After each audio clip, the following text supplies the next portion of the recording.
भगवान श्री कृष्ण और रुक्मिणी जी का विवाह हिंदू धर्म की सबसे सुंदर और प्रेरणादायक प्रेम कथाओं में से एक है। ये कथा प्रेम, भक्ति, साहस और धर्म की विजय का प्रतीक है। रुक्मिणी जी कौन थीं? रुक्मिणी जी विदर्भ के राजा भीष्मक की पुत्री थीं। वे अत्यंत रूपवती, गुणवान, विनम्र और बुद्धिमान थीं। उनके भाई का नाम रुक्मी था, जो बहुत अहंकारी और युद्धप्रिय स्वभाव का था। रुक्मिणी जी ने छोटी आयु से ही श्री कृष्ण के बारे में सुना था कि वे स्वयं भगवान विष्णु के अवतार हैं, जिन्होंने अत्याचारियों का संहार किया और धर्म की स्थापना की।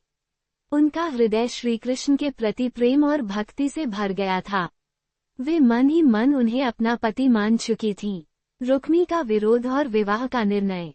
जब रुक्मिणी जी के विवाह की बात चली, तो उनके पिता भीष्मक चाहते थे कि उनकी पुत्री का विवाह श्री कृष्ण से हो, लेकिन रुक्मी इस प्रस्ताव के खिलाफ था।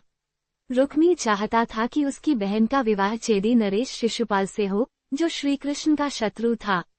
रुक्मिणी जी के मन में यह बात असहनीय थी। वे जानती थीं कि शिशुपाल अत्याचारी है और उनके मन, कर्म, विचार किसी भी रूप में धर्म के अनुरूप नहीं हैं। उन्होंने निश्चय किया कि यदि विवाह होगा तो केवल श्री कृष्ण से ही। रुक्मिणी जी का प्रेम पत्र संदेश। रुक्मिणी जी ने एक ब्राह्मण को श्री कृष्ण के पास द्वारका भेजा और उसके हाथों एक पत्र भेजा। उस पत्र में उन्होंने लिखा, ग्रेटर देन, हे द्वारकाधीश, मैंने आपको ही अपने हृदय का स्वामी माना है।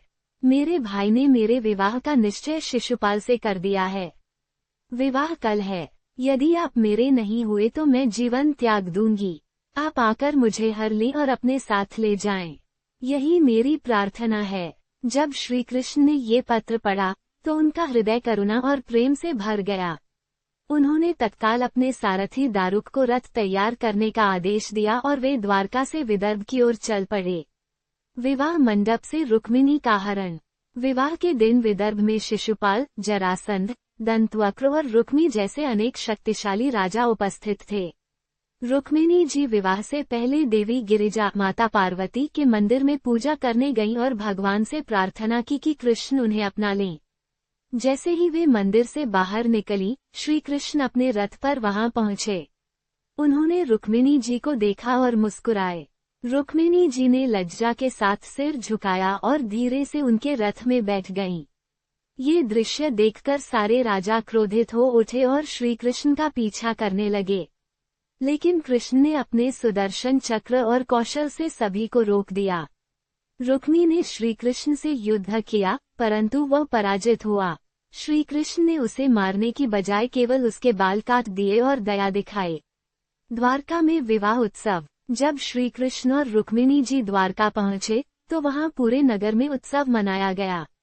सारा नगर पुष्पों से सजा, दीपों से आलोकित हुआ।